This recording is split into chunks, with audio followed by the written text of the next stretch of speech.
The Matajima and watching Morning Pulse on Onbel TV. The renaming of Shrawardi Avenue to Gopal Mukherjee Road has sparked a fresh political debate in West Bengal. Reacting to the move, BJP leader Debjit Sarkar defended the decision, saying that the road has been renamed to honor Gopal Mukherjee, whom he described as the savior of Hindus during the 1946 Great Calcutta killing.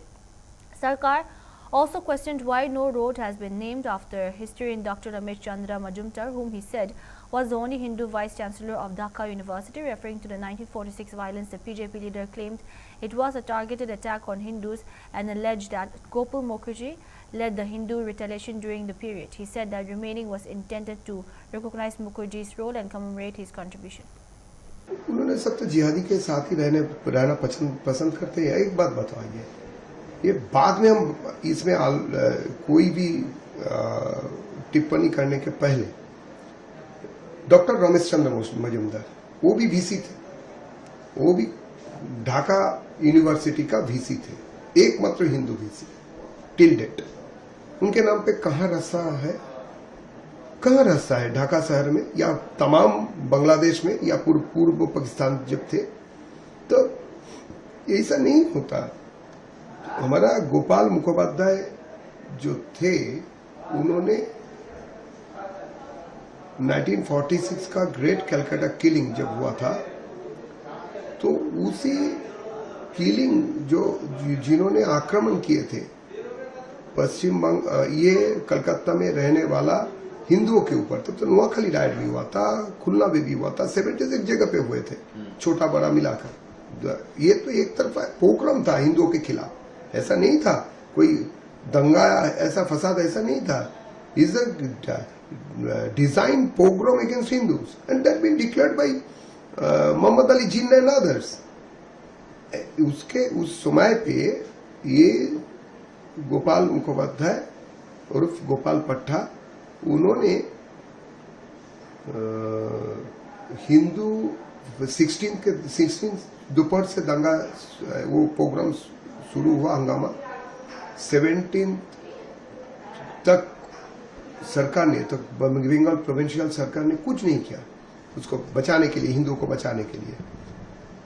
18 से retaliation start हुए थे हिंदुओं की तरफ से। उसको leadership था गोपाल मुखर्जी और गोपाल पाठा का हाथ में। और अगर रिटेलिएशन नहीं होते तो यहाँ पर हिंदू कहने वाला ही कोई नहीं रहता, जो डिजाइन था मुस्लिम लीग का। तो इसीलिए हम उनको शरण करते हैं, मानते हैं उन्होंने हमको बचाया, उद्धारकर्ता रूप में, हिंदुओं के उद्धारकर्ता रूप में उनका वहां पे आगमन और उनका काम के ऊपर हम सोचते भी है। इसीलिए एक रास्ता का नामकरण हुआ है, इसमें किसी का नाम हटा गया, वो कौन था? गोपाल मुखर्जी, उनको सम्मान देने के लिए। ये बस कुछ आगे कुछ नहीं है, उनको सम्मान देने के लिए। और ये कृतज्ञता, ये सम्मान ज्ञापन करना बहुत पहले होना चाहिए था। इतने दिन पर हो रहे हैं, यही शर्म के बात है, लज्जाजनक बात है। ये लज्जा हटाने के लिए ये हुआ है, हम उसको स्वागत करते हैं। The political row over the alleged Operation Tiger has intensified, with NCP-SP leader Anish Gawande calling the reported exercise illegal and unconstitutional. Citing the anti-defense law under paragraph 2 clause 1 clause A of the 10th schedule of the Constitution, Gawande said that the voluntary relinquishment of membership of a political party can be established through the conduct of its members. He argued that any attempt to engineer defections would be in violation of the constitutional framework governing elected representatives. CM that Operation Tiger is a success now.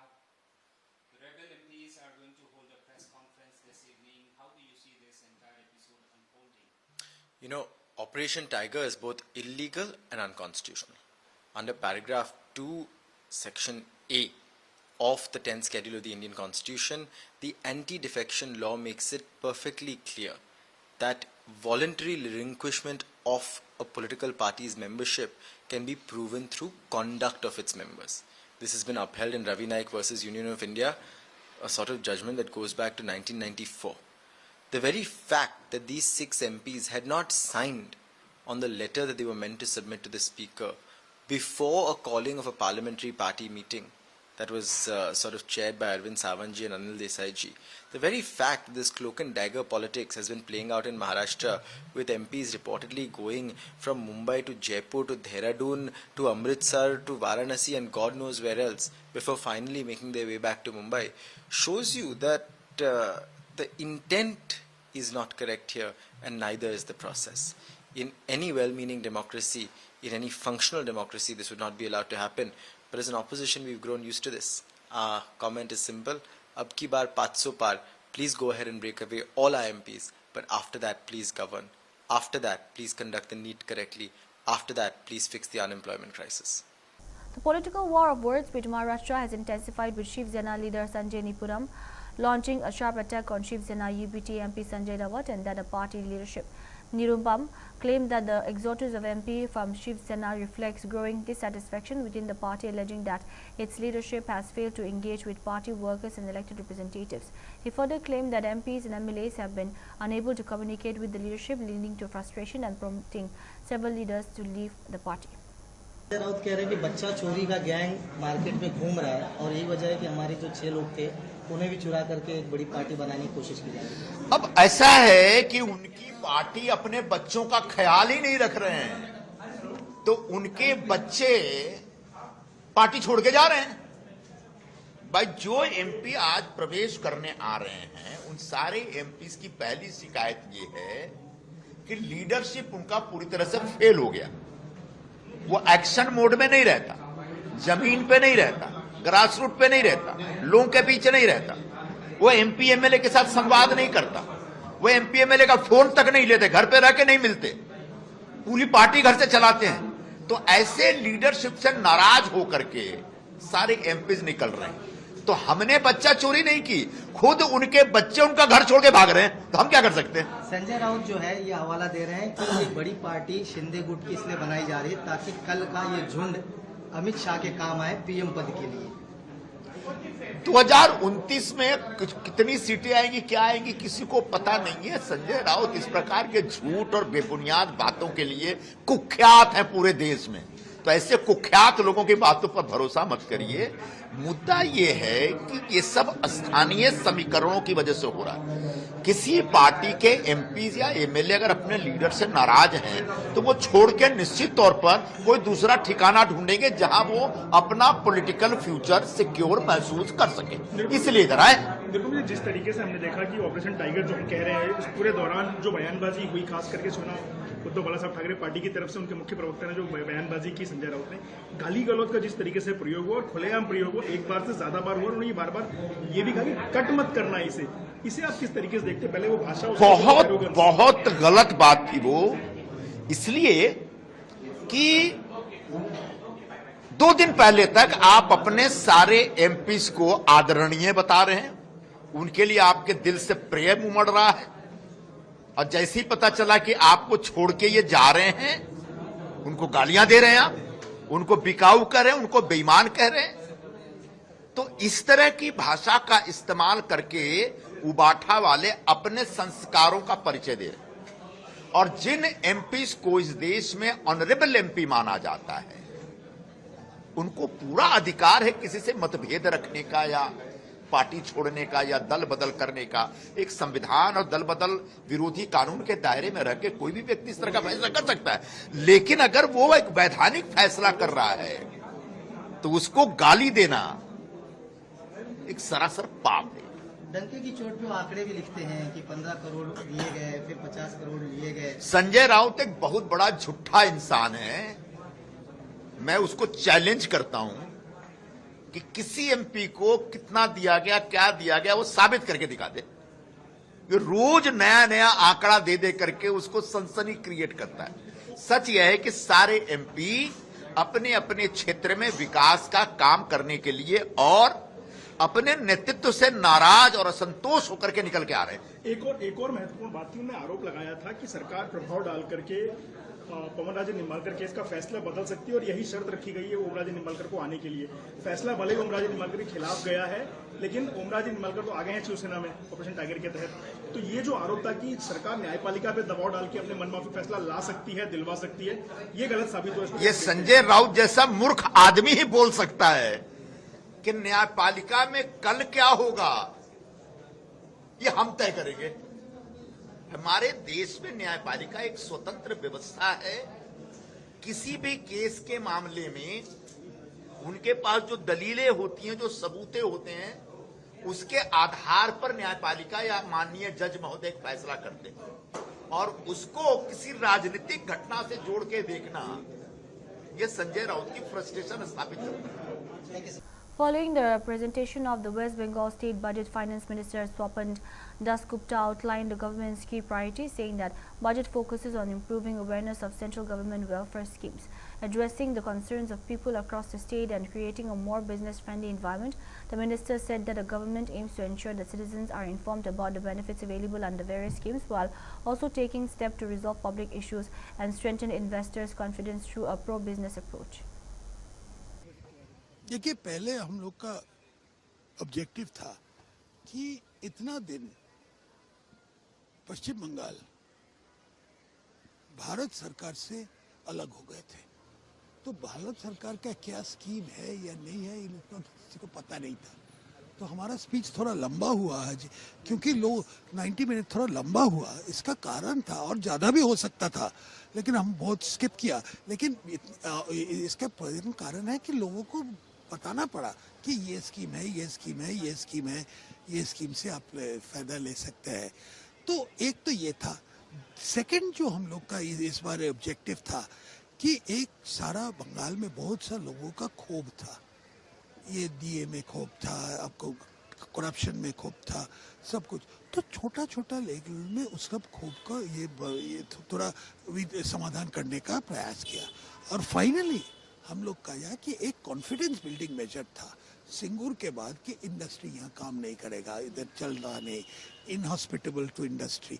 तो ये एक माहौल तैयार करना पड़ेगा कि आइए industry, we are pro business. हमें बोला कि वी आर प्रो बिजनेस। ये कर तो लोगों को लगेगा कि ये भाई मेरे बंगाल का तो लाल झंडा वाला स्टेट, तो ये लाल झंडा वाला स्टेट का जो इमेज चला गया, ये में बहुत नुकसान हुआ है। तो लैंड पॉलिसी का अर्बन लैंड सीलिंग का इधर स्क्रैप करने का जो प्रयास चल रहा है, लोगों जो सिंडिकेट का और लैंड बैंक को लिए लेकिन पुलिंग टुगेदर जो वेस्टफुल लैंड जहाँ बंद हो गया इंडस्ट्री, ये सब एक एक करके करना पड़ेगा। भाई हम लोग 1 महीना का प्रिपरेशन में इम्तिहान दिया है और ये 8 महीने के लिए। लेकिन हर सेक्टर चाहे स्पोर्ट्स हो, हेल्थ, सब कुछ में हम लोग कोशिश किया है, कोशिश किया सब जगह। और नॉर्थ बंगाल को ज़्यादा हम लोग एम्फसाइज किया है क्योंकि नॉर्थ बंगाल बहुत सा नेग्लेक्टेड था। हाँ सर, और जिस तरह से वुमेन्स की अगर बात करें, महिलाओं के लिए एक स्पेशल आपने वाहिनी भी बनाया है, वाहिनी भी दिया है। और नया जो रिक्रूटमेंट है 33% उनका 20% को लेके सरकारी कर्मचारी ज़्यादा उत्साहित दिखे। अच्छा देखिए, इसका एक अच्छा परिणाम होगा कि लोग जब अब काम करेंगे, कोई खोब लेके काम नहीं करेंगे, they can give their best. तो लेट अस होप भी। रिक्रूटमेंट की भी बात की। हाँ, रिक्रूटमेंट सब जगह, पुलिस का भी, टीचर्स का भी, और हिल्स में भी EFR का बहुत दिन के बाद EFR को रिक्रूटमेंट होगा। तो हम लोग बहुत कुछ कोशिश, ये लोन सर अभी तक भाई ये बहुत लोन है, ये समस्या बहुत है, लेकिन central government has been very supportive. They are trying to give us, otherwise हम लोग को तो ये इकोनॉमिक फिस्कल क्राइसिस में तो हम लोग डूब जाते थे। नहीं हुआ। सरकार ने लगातार जो किया है भाई सब गड़बड़िया किया है, उसके बाद हर वक्त मार कूट के सेंटर को साथ पंगा लेना चाहिए। ऐसे को इधर उधर जो किया गया उसको लेके पॉलिसी होगी। अब पॉलिसी पे आए तो उधर थोड़ा तुरंत जांच भी करना चाहिए। ठीक है, चलिए। सर क्या कहना चाहेंगे, राज्य की सारी जनता को क्या मैसेज देना चाहेंगे? भाई एक नया दिशा हम लोग दिखाया, डबल इंजन की सरकार। चलिए आप लोग अभी इन्वॉल्व कीजिए, आप लोग का चलते हैं। Reacting to reports of UK Prime Minister Keir Starmer's resignation, veteran British India Labour Party member Virendra Sharma said that development has appeared inevitable in light of mounting political pressure.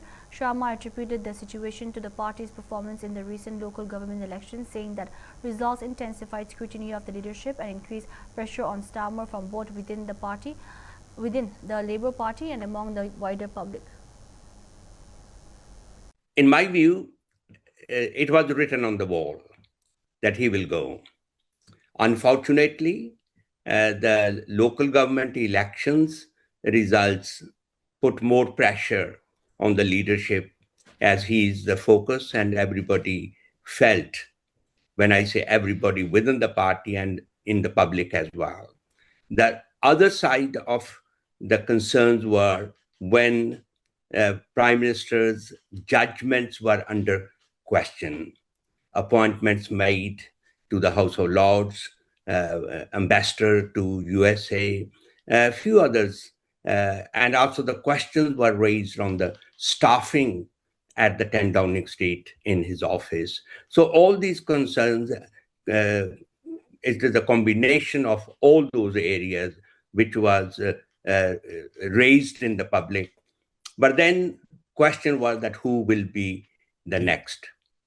Then Andy Burnham, who was a very successful mayor of Greater Manchester, and he was seen as the alternative. And the pressures were built up on the leadership that can be give the way to Andy to come to the parliament. I would say come back to the parliament, because he was a member of parliament for nearly over 12, 13 years. And I had the honor of serving with both now the former Prime Minister and now the future Prime Minister. So I feel that those combinations put more pressure on him. But then Andy was out of the parliament. So now he won the election. He won the election against the odds. In the by-election, normally government candidates don't win. Secondly, it is his own personal popularity that he is brought in. Ahead of World Champion D. Gukesh title defense against Uzbekistan's Javokhir Sindarov, Grandmaster Krishan Sashikiran has identified key areas where the young chess star can improve. Sashikiran said Gukesh's preference for creating highly complex positions often leaves him under severe time pressure during games. He added that the reigning world champion would benefit from sharpening his technique, improving his speed of play. Like it is, and of course the match preparation will continue until the very start of the match. I mean, like until you actually go into the match, the preparation will continue. And you know, to the memory, there will be a lot to memorize. That is no question about it, because some things you just cannot play at that level without memory. There is a necessity for memorizing things. Nowadays the chess has become so difficult. Whatever opening you play, you have to memorize at least tens and thousands of variations. It's impossible not to memorize. I mean, it's very difficult for you to solve everything over the board. So you'll memorize, yeah. But the decisions, you make depending upon your opponent's style. I would say that, let's say this kind of positions, I'm just, it's very rough, but the impression I get is like generally Sindro is having, a slight bit of trouble where his opponent is like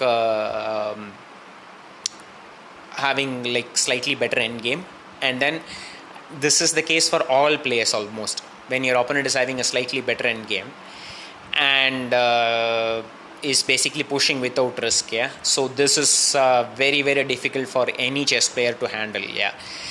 And Gukesh is known to have let down a little bit of technical positions. So technique is one area, it definitely needs improvement. Like his technique has to be at the very high level. If he is to get an advantage from the opening, he needs to convert with very, very high accuracy. He cannot let this go. Like some of the games he let it go. I think even in the candidates I saw that Gukesh missed some opportunities to convert technical positions. So that is one area for sure Gukesh has to work on. Like technical positions where he will convert without any mistakes at all. Like even the small amount of nuances, like okay, I'm to understand this thing, yeah. So that is one area Gukesh is definitely need to work on, and we'll see. Like okay, this. And talking about Prague. Yeah. That's all we have for now. Keep watching on Bill TV.